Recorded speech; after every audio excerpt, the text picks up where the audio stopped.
afternoon, everyone. My name is Lenora Com, and on behalf of the Buddhist Council of Greater St. Louis, I'd like to welcome you to our Mindfulness Day event. The Buddhist Council holds several events annually: Socially Engaged Buddhism, Vesak Day commemorating the birth, enlightenment, and parinirvana of Buddha, Mindfulness Day, and we're also having a walk to feed the hungry this year. Again, our second walk. And before we get to our mindfulness program, I'd like to invite everyone to our walk to feed the hungry. It will be held this Sunday, October 5th at Tower Grove Park, beginning at 1 p.m. Registration starts at 12:30.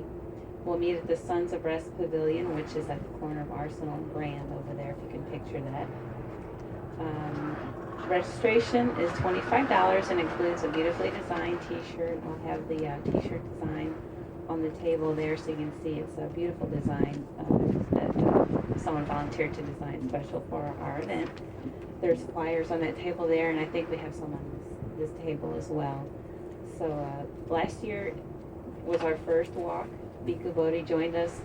St. Louis, we raised over $4,000 for Buddhist Global Relief, and I think I was looking, San Francisco, they only beat us by like maybe $1,500 or something like that. So way to go, St. Louis.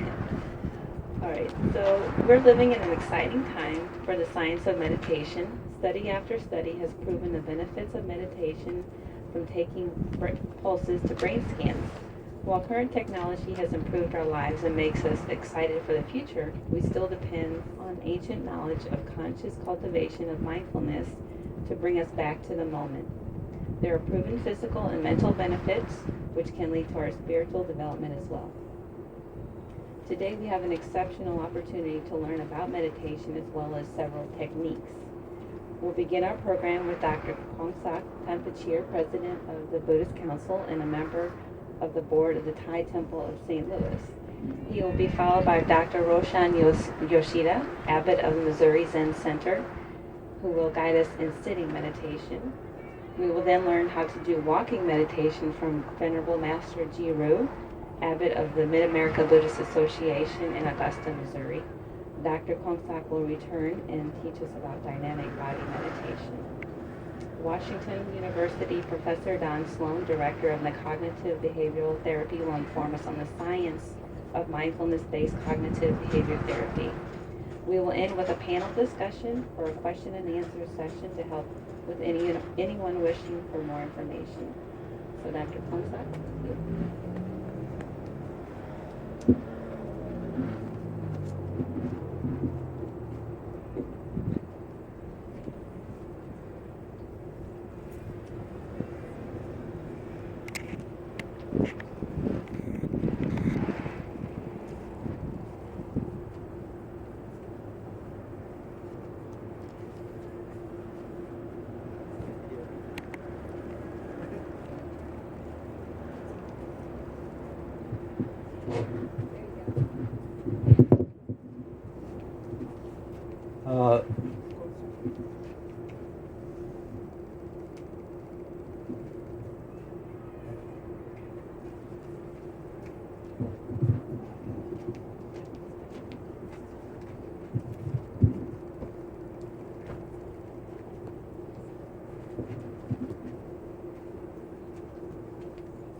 We'll start with the basic principle of why we do the 4 Foundations of Mindfulness, which is a theory and practice that the Buddha provided us as a key towards gaining mindful awareness.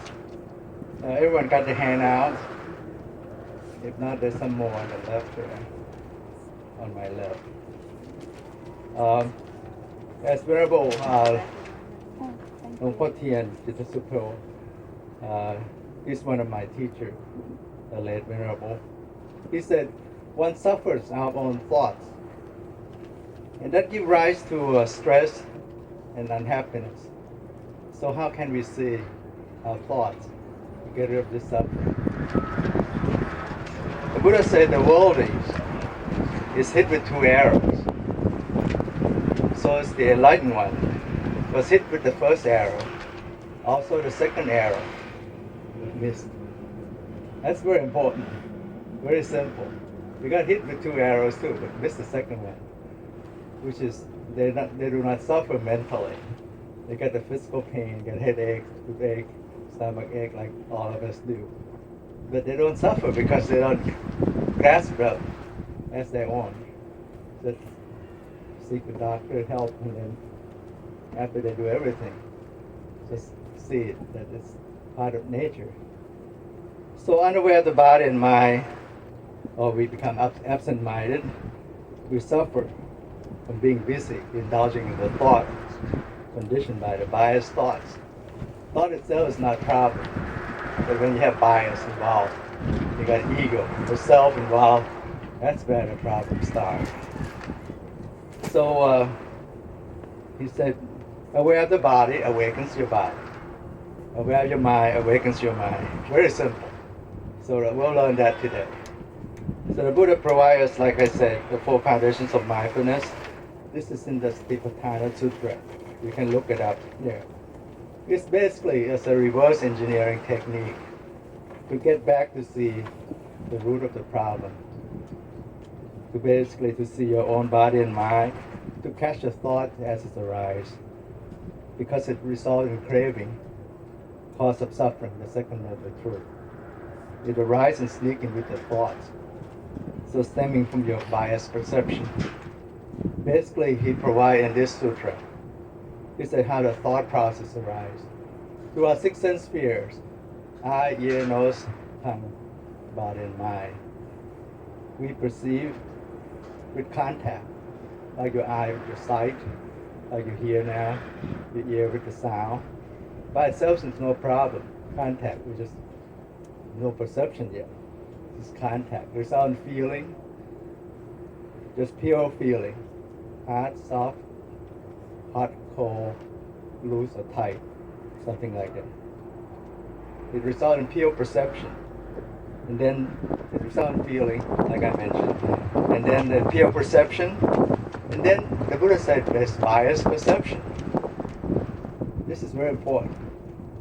Because the neuroscientists say when we make a pattern in our mental object towards an object, we also generate a sense of self in the act of knowing.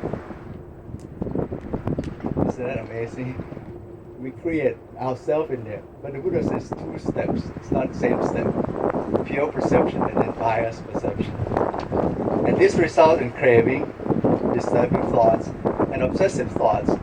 All of a sudden, a new pair of shoes running home with you.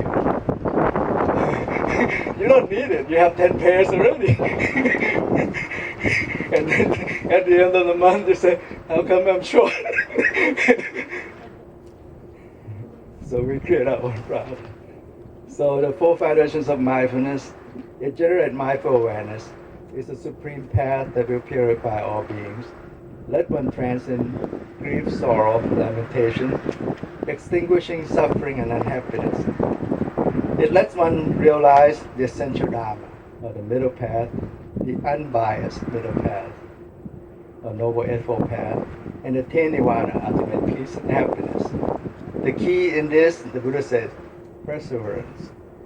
Put in your effort and gain self-awareness and mindfulness. Okay, so the 3 components. I will talk about later on what's the difference in mindfulness, self-awareness, and so on. In the body, of your body, your feeling, the mind and mental formation, mental phenomena, the 4 foundations. So you observe each one. You free one from liking or covetous, or disliking or unhappiness. It frees you from your bias, basically. The goal is to witness the true nature of things as they truly are, of impermanence, imperfection, and selfless, or not self, or insubstantiality. This is called the 3 universal marks of existence. It governs everything in the universe, except nirvana. It follows these 3 rules. Impermanence, imperfection, and selfless. Even nirvana is selfless as well. So this results in disenchantment, discerned or detachment, and liberation. The mind says it's fed up with it. It just let go of it by itself. So you don't have to let go. It did it by itself. So first foundation, it's a method of self-observation, self-monitoring of your own body and mind, but kind of differentiate into further detail with the feeling and mental formation adding to it. So that's why 4 foundations. So observing and monitoring your body, there are 2 major views of how you do that. A is observing your bodily or physical movement. There are 3 in there. Group of like mindfulness of breathing, posture of your body, and the self-awareness technique or the subtle movement. And the second group is to observe the true nature of things, the changing nature of all physical phenomena,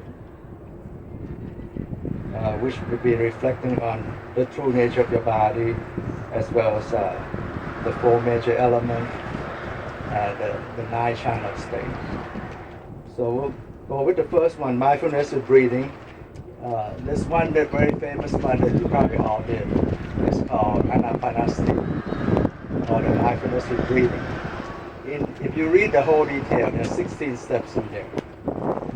It basically brings you back to the 4 foundations of mindfulness by observing your body through your breath, feeling through your breath, as when you observe your breath.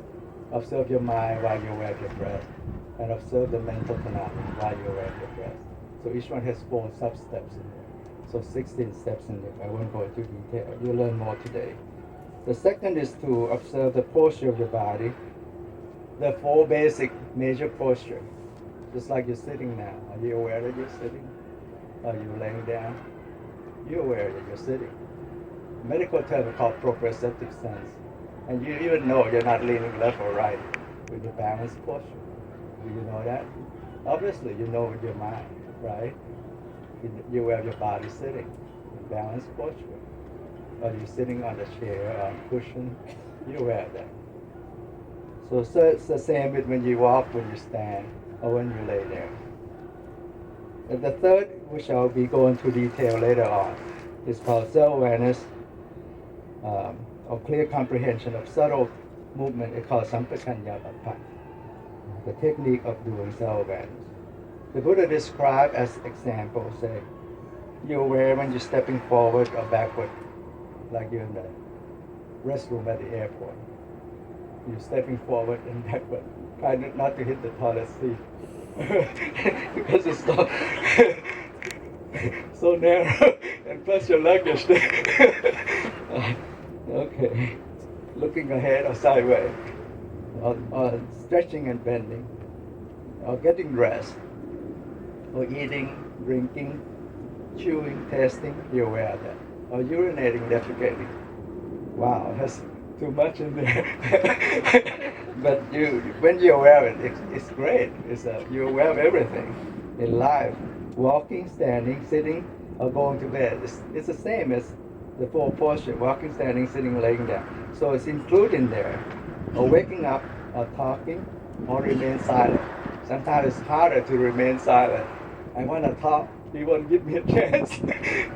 And then, basically, the Buddha separate this from the 4 major postures. Why? Because it gives you more self-awareness. Like when you open and close your fist, or circle your finger. That's self-awareness. Fresh, immediate, fresh feeling. No thoughts in there. Okay. So the purpose of doing this, you should be aware. The goal.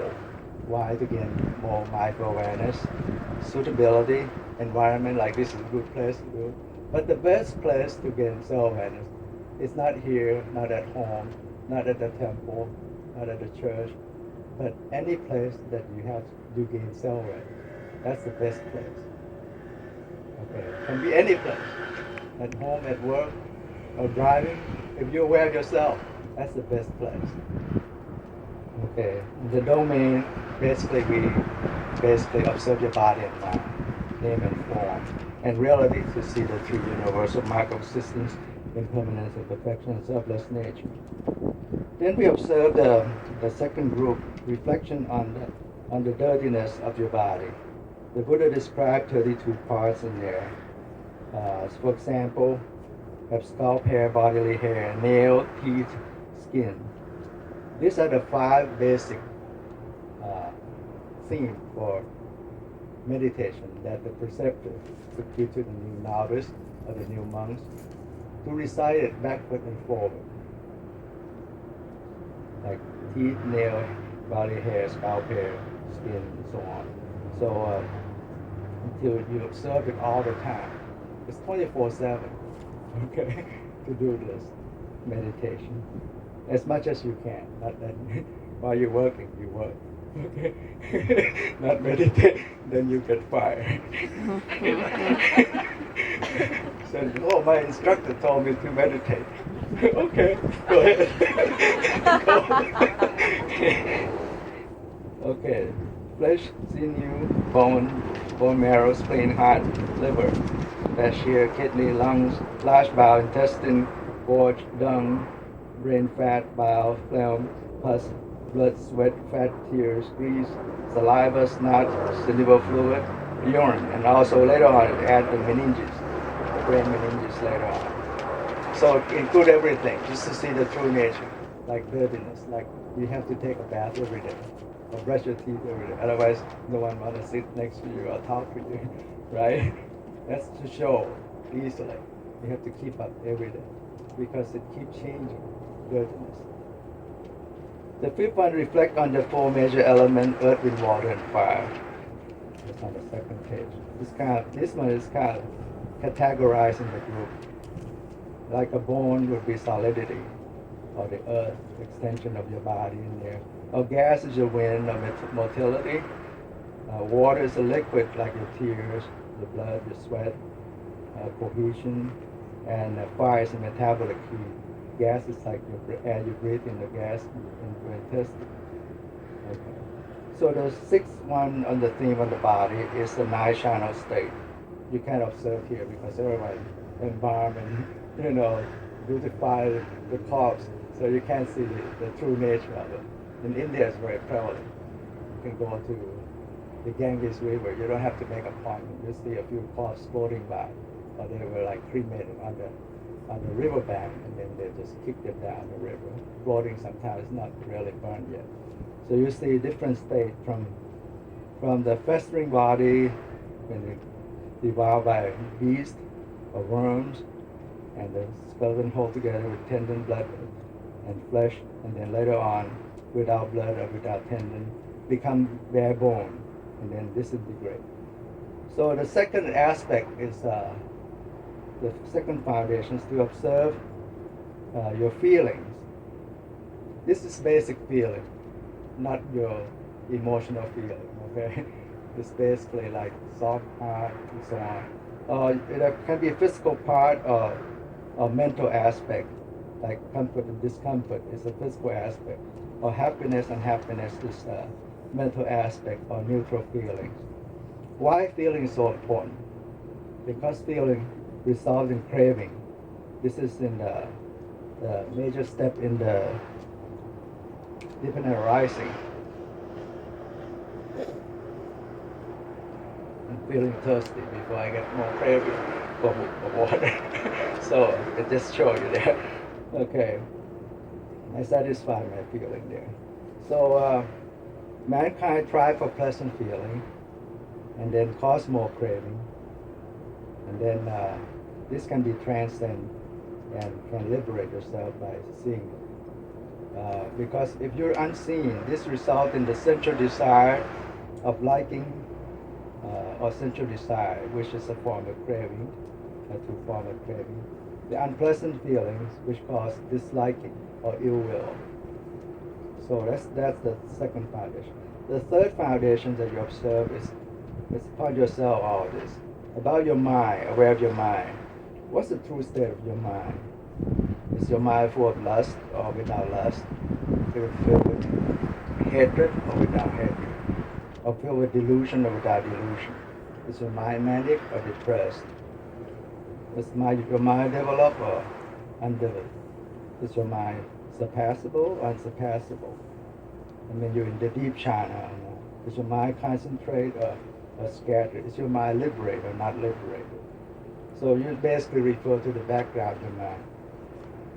And to have conscious awareness and to gain more conscious awareness, to be joyful and then learn to concentrate your mind by doing that and let go of those every kind of the state of the mind. Let it free, back to the norm of your mind. And the fourth foundation is basically you observe the mental phenomena of the Dharma. The Buddha described five major Dharma, five major topics. The first one is the five hindrances that prevent you to get a steady mind. When this thing happens, interfere with that. These are like sensual desire. Like you meditate, you think of your boyfriend or girlfriend, you're not going to get any concentrated mind. Second is ill will. You try to kill your friend or your foe, rather. Try to get even with them. You're not going to get concentrated mind. The mental obstacle. Or sloth or torpor. You're too sleepy and so on. You won't get that. So you need to go up and walk, do other, change your posture, do some other thing. Or anxiety of you worry about, did I lock the door at home? Did I put the money in the meter? Parking there. So it's kind of thing that interfere your mental concentration. Or skeptical doubt. When you didn't put in enough effort, you always have doubt. I'm not going anywhere. I don't see anything here. So you kind of have doubt in there. You need to persevere, like I mentioned, and be aware and be mindful. The second group is called five aggregates of clinging. Basically, everybody, a person, consists of five parts: body, feeling, perception, thought formation, and consciousness.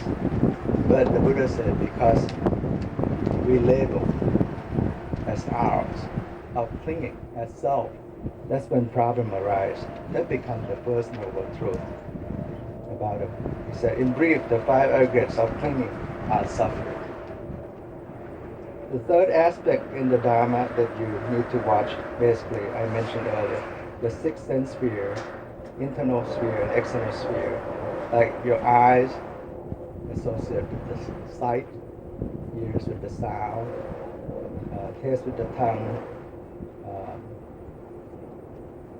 nose with the odor, and then the body with touch, and the mind with the thoughts.